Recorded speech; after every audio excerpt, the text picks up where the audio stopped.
Hey guys, welcome along to Sceam Me Up Botty. I am your host, Rodney Stewart. We're getting into Star Trek, the original series, once again with Season 2, Episode 18, The Immunity Syndrome.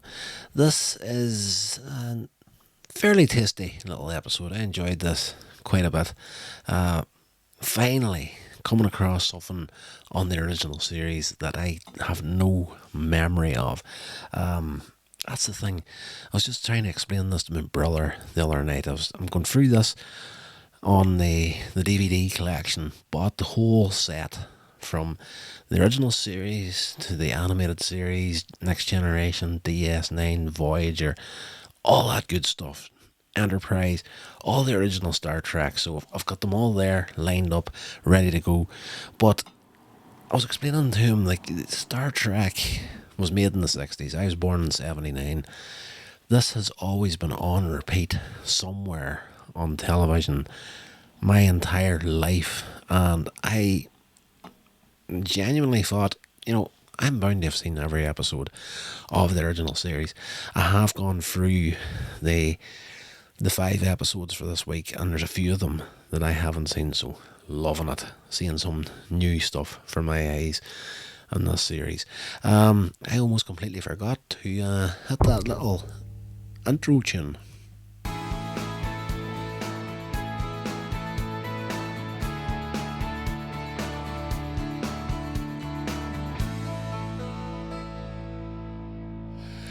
Alright, so let's get into this episode, guys. Spoilers, if you haven't seen this episode, go check it out, because I'm just going to sit here, chat about it, go through the synopsis, the plot of it, and give a few thoughts as I go. But I would recommend definitely checking out the series itself instead of listening to me talking about it.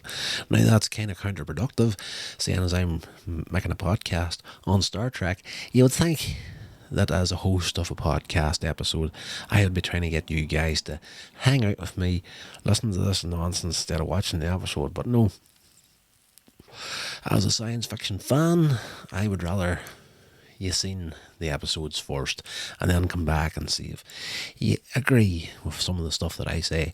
So as far as the plot goes, the Enterprise is scheduled for some rest and relaxation. On their way to do that, they receive this garbled message from Starfleet mentioning the USS Intrepid, a Federation starship crewed entirely by Vulcans. First Officer Spock suddenly looks shocked and announces that he felt the Intrepid die. He has an Obi-Wan moment, in Star Wars, whenever the planet was blown up with the Death Star, and Obi-Wan's like, I could feel people, the screams of millions of people screaming out, and then suddenly silenced. Star Trek does that in this episode. So Spock, they did it first. This was out in the 60s. Star Wars didn't happen to 77. So yeah, Spock did it first. Too bad, Obi-Wan. He felt the ship die and every Vulcan on board die. Starfleet then they succeed in making contact with Captain Kirk, and he orders them to Gamma 7A system, the Intrepid's last known position. Chekhov reports that the sensors show no life readings, and the whole system's dead, and there should be billions of people there. Meanwhile, Spock, he's been examined by Dr. McCoy in sickbay, where he explains he felt the combined shock and terror of the minds of 400 fellow Vulcans aboard the Intrepid as they died. I did say that. McCoy's amazed that Spock felt anything over the distance involved, but admits there's a lot about Vulcans that he still doesn't understand. So Spock returns to the bridge just as Lieutenant Uhura announces that she's lost contact with Starfleet. Kirk has Spock scan a dark zone that appears in the main view screen, and suddenly half the crew are sickened and they faint. Spock is unable to determine the nature of this dark zone ahead of them, but he suggests it's some kind of energy turbulence and possibly responsible for the death of the star system, the inhabitants, and the Intrepid crew. Kirk has Chekhov launch a sensor probe into the void, and the probe transmits a piercing, high-pitched noise before contact with it is lost completely. Kirk then orders the ship into the zone. I was kind of thinking to myself, that's a bit of a weird decision, but he does it anyway. As it enters, the piercing sound returns and all the stars disappear from the view screen. Dr. McCoy then reports that the crew are getting worse. They're all getting sick, they're passing out. Chief Engineer Scott A. Mailson, he reports a loss of power, and Spock surmises that the ship has entered a sort of negative energy field that interferes with biological and mechanical processes. The Enterprise then starts to accelerate on its own. The ship's engines seem to operate in reverse. Forward thrust slows the ship down, but Kirk suggests that all available power be channeled into a massive forward thrust in the hope of breaking free from the zone. So everything that they do in here has kind of the opposite effect. If they're trying to reverse their engines, they're going forward. So it's like, slap it on the first gear, maybe we'll go backwards, sort of a thing. The effort succeeds only in bringing the ship to a halt. They finally work out that what this is a gigantic, multicoloured object resembling an amoeba. An amoeba, I said that completely wrong. It looks like a single-celled organism, an amoeba. Kirk launches a sensor probe into it, which reveals that the object is indeed made of protoplasm and alive. McCoy believes that a crude probe must be sent into the creature to gather the data necessary to destroy it. So, shuttlecraft, sent me out. I want to do this sort of thing. When are we ever going to get a chance to study something like this? But it's a one-way mission, that's the way they're looking at it. So it comes to the crunch between him and Spock. The two of them want to go. He and Spock insists that he is better qualified, and Kirk is reluctant to send either one of them, arguing that it would be a one-way mission. You go, you're not coming back, and that if anyone should go, it should be him, the captain. But Spock points out that Kirk is not a science specialist and is much better served commanding the Enterprise. Kirk's then forced to choose which of his two friends to send out, with the realistic probability that they're not going to come back.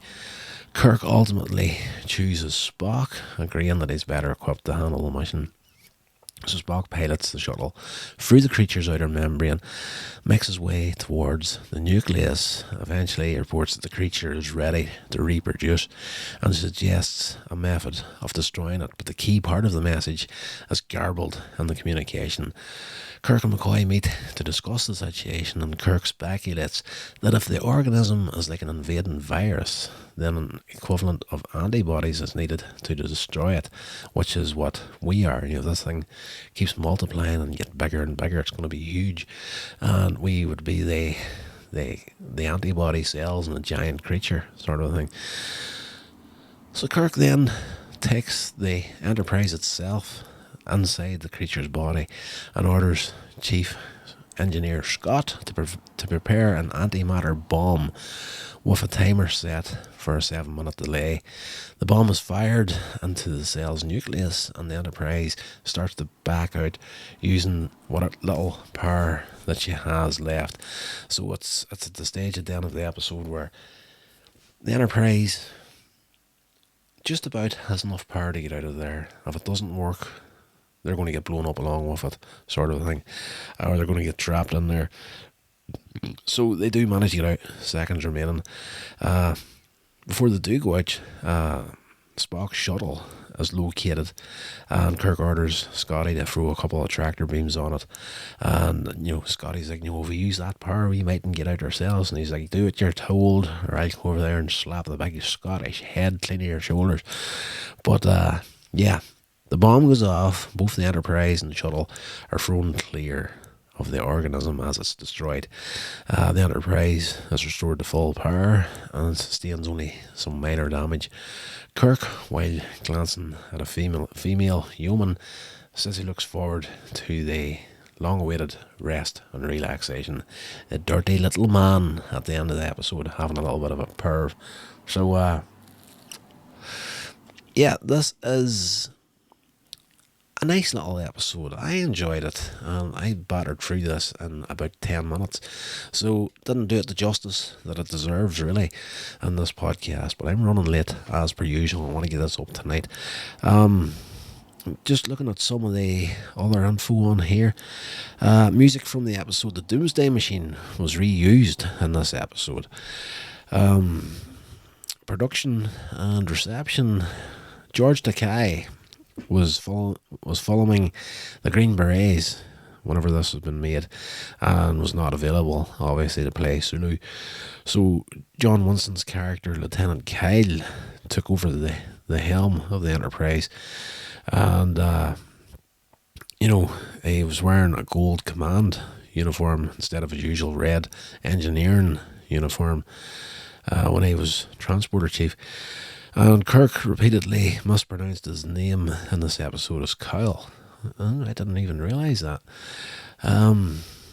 Robert J. Sawyer of TrekMovie.com felt the episode reminded him too much of other mindless giant space thingies threatening the galaxy episodes, but praised the interaction of McCoy and Spock. That's a fair point in this episode. There's a moment between the two of those characters where the two of them want to go on this mission to get away out of this situation, but McCoy wants to go there and study the whole thing while he's carrying out his mission, and Spock is, he's got his reasons to go, but the two of them, they're kind of batting heads as per usual in this episode, but there's a couple of tender moments between the two of them as well. Very, very good.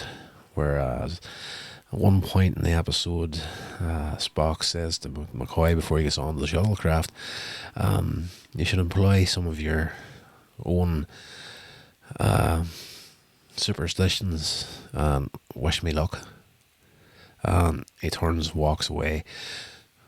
McCoy doesn't wish him luck, but as the door closes to the shuttlecraft hangar, Spock getting on board the shuttlecraft, McCoy does say, "Good luck, Spock," but not to him, sort of thing. But there's a moment at the end of the episode too where they find the shuttlecraft as they're backing out of this creature, and Kirk's ordering the tractor beams to be put on it. Spock gets on the intercom and tells him, "Leave me, Captain, you need to look after the Enterprise and save yourselves," sort of thing. The needs of the many outweigh the needs of the one, sort of thing.